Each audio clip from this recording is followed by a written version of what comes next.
Olá, tudo bem? Meu nome é Rodrigo Queiroz. Sou acadêmico da Universidade do Estado de Mato Grosso, do campus de Nova Mutum, e vou estar apresentando um pouco sobre a minha pesquisa que foi realizada nesse ano. Bom, o título é o Estudo da cinética de secagem a 70 graus dos brotos comestíveis de almeirão e couve.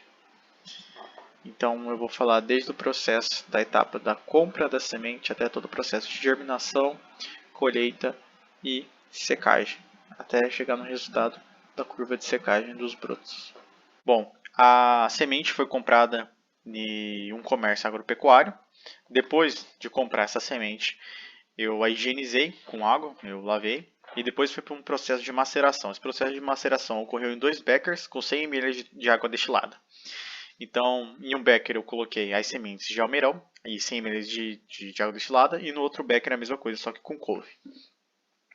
Depois de colocar nesses 2 beckers, foi colocado no cronômetro 2 horas. As sementes que estivessem boiando seria eliminada da pesquisa, e as que estivessem ainda no fundo do becker seriam utilizadas no projeto.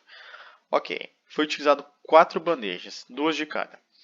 Essas sementes foram plantadas em linhas dentro dessas bandejas e colocadas no protótipo. O protótipo era basicamente uma caixa que tinha 1,15 m de altura, em que se tinha uma portinha, então você abria, colocava as 4 bandejas lá.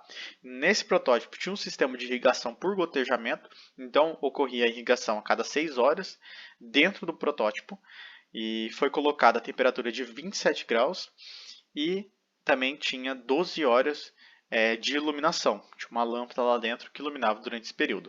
Então a gente estava num protótipo ali com o ambiente totalmente protegido para ocorrer essa germinação. Desse jeito, passou 8 dias. Nesse período de 8 dias foi o suficiente para germinar e o broto crescer. Então o broto tinha ali por volta de 3 a 4 centímetros. Foi o momento em que eu colhi esses brotos. Então foi feita essa colheita para secagem. Como que funcionou a secagem? A secagem tinha 3 placas Petris, cada placa Petri com 10 gramas. Então eu tinha 6 placas, 3 de couve, 3 de almeirão. Então eu pesei numa balança analítica, depois dela estar com sua precisão correta. Então eu pesava primeiro a placa livre, depois pesava com as 10 gramas, para depois na secagem a gente fazer a diferença e ter esse número para depois montar o modelo de curva de secagem. Ok, então foi montada essas 3 placas Petris e colocadas na estufa a 70 graus. Como que funcionou essa secagem? Essa secagem então funcionou a cada 15 minutos. Então eu pesei primeiro, né? Anotei os dados e depois foi para a estufa.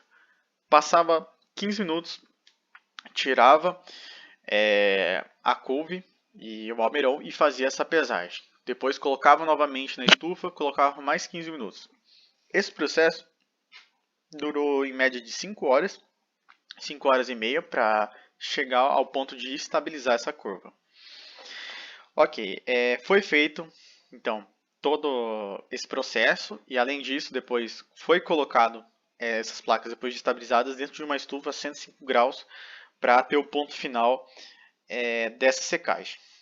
Vou estar abrindo aqui os resultados. Segundo. Tá. Então gerou um gráfico para a gente. Foi utilizado alguns modelos matemáticos para explicar esse gráfico.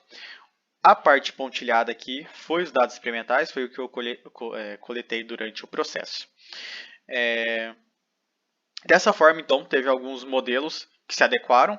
O modelo que mais se adequou foi o de Page, porque ele se ajustou bem aos dados. Então, por ter uma função de um menor número de parâmetros, teve também um maior coeficiente de determinação e menor erro médio.